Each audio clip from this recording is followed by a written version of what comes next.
Today we're going to be taking a look at Formula 1, and although the skill of the driver matters significantly, Formula 1 is also a competition of engineering from year to year. Think about it, different cars do better or worse in different areas of the race. Simply the data analysis of Formula 1 is super significant in the outcome of each season. I'm not going to bore you too much with the mathy details, but data analysis basically is used so that a team can figure out where their car needs to excel to be able to beat out the competition. Depending on how good a car is at, let's say, cornering or top speed, it will do differently at a different race each year. But let's ignore that for now. We're going to take a look at the mechanics of Formula 1 cars and the thermodynamics of Formula 1 cars.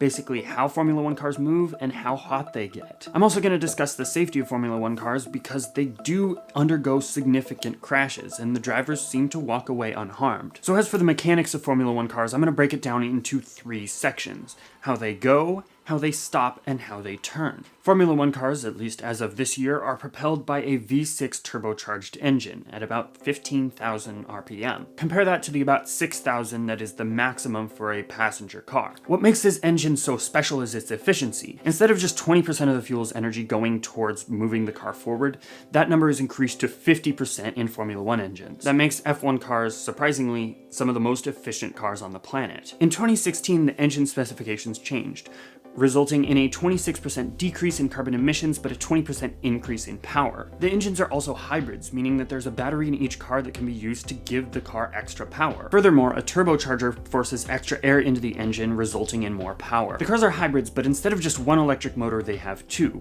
One called the MGU-H and the other MGU-K. The MGU-K adds and takes away power from the crankshaft, resulting in a 161 horsepower increase. The MGU-H manages the turbocharger, and there isn't a limit on how much energy can be deployed to increase the engine's power. So that engine and the system of electric motors is what makes a Formula 1 car go, and the only thing impeding it at all times is any unnecessary drag. Second, and arguably more important, is the car's ability to stop. Although crashing into a wall is one way to stop a car, that's not the best way to do it if you want to finish the race. Formula 1 brakes are actually significantly more complicated than I thought they would be. The front is really simple. It takes direct pressure from the driver's foot and clamps on brakes. The caveat is that these brakes are not power assisted, which means that the driver has to put a ton of pressure onto that brake pedal to get the car to slow down. The rear brakes are controlled by wire, meaning a pressure sensor reads the pressure in the front brake and the rear brakes are controlled by a computer. But that's not the only thing. There are actually 3 systems that brake the rear wheels of a Formula 1 car. There's the piston brakes, of course, which are the same as the front, but they're controlled electronically. Then there's engine braking, which uses the engine's internal resistance to slow the car down. Finally, there's the MGU-K, which takes energy from the crankshaft and can be used to recharge the car's battery. The balance between the front and rear brakes needs to be carefully tuned. Since the brakes are used in turns, if the brakes start to skid even a little bit, the driver can lose control. This is because of something called a coefficient of friction, and the coefficient of sliding friction is less than that of the coefficient of static friction. Let me explain. If I take my phone and I put it on a flat surface, it doesn't want to go anywhere until I tilt it too far. Once it starts to slide, it doesn't want to stop sliding. And I could even tilt the book backwards and it would still continue to slide, even if that angle is lower than when it started to slide. Things that aren't moving have more friction between them, so even if you push, it doesn't want to move. It opposes that force. But once you actually start to get it moving, it becomes easier to push. That's because the coefficient of sliding friction, or dynamic friction, is less than that of the coefficient of static friction. Once you get something sliding against something else, that friction between them decreases. And this is super important when the Formula 1 car brakes, because if the tire starts to skid, it's very difficult to get it to stop. The car can lose control because they're no longer using the coefficient of static friction, instead they're sliding, reducing the amount of friction between them and therefore the grip of the tires. If the front wheels brake too much, the car can't turn as well as it needs to. And even worse, if the rear wheels brake too much, then the car can enter a spin. And different braking performance for the front and rear wheels is desirable at different points in the turn, which is why a computer controls the rear brakes so the driver gets exactly the braking performance that they want. The system keeps the car from breaking the limit of adhesion and keeps the car from skidding around a turn. All of this without an anti-lock braking system, or ABS. That's what modulates your brakes on a normal car so that you don't end up skidding. Now, turning is arguably the most important part of Formula 1 racing. Now, I want you to think for a moment. When you're making a turn, which way is the force pushing? It's going out, right? That's actually completely the opposite. Forces, when unopposed, result in a change in motion. If you're turning a car to the left, the force has to be going to the left.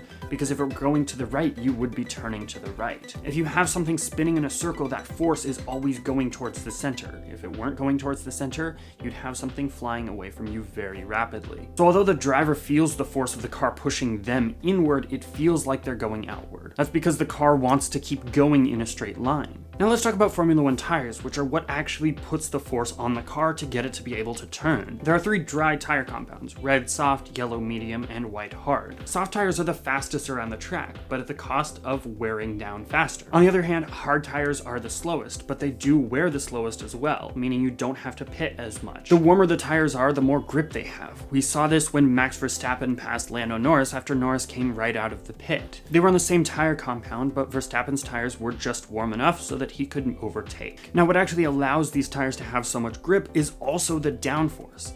The wings in the front and rear push the car down towards the ground, allowing the tires to get even more grip on those turns. The G-forces on a car during the turns are immense, which is why the downforce needed is so great. The problem is that the rear wing creates a wake of turbulence that allows the next car to have less downforce. Formula 1 claims that at a 20-meter following distance, there is a 35% reduction in downforce. At 10 meters, that reduction increases to 44%. The floor of the car also has something to do with downforce. There's 2 what are called Venturi tubes, which use Bernoulli's principle to pull the car towards the ground. Basically, faster moving air in a smaller pipe diameter has a lower pressure, so by having a tube that goes like this in profile, that middle section pulls the car towards the ground. In fact, it pulls on the ground so much that a manhole cover got sucked off of the road in Las Vegas. Basically, what downforce is doing is allowing the tires to have as much grip as possible and not slide out. It allows the car to go, stop, and turn as fast as it does. Now, in the event that the downforce is not enough, you sometimes end up with some kind of crash. But the drivers can almost always walk away from these uninjured, whereas if we had these crashes in normal cars, we would definitely be in the hospital. It starts with the shell that's around the driver. It keeps the outside out. There's also the halo, which is a titanium frame that can hold up to 12,000 kilograms, that's 26,500 pounds,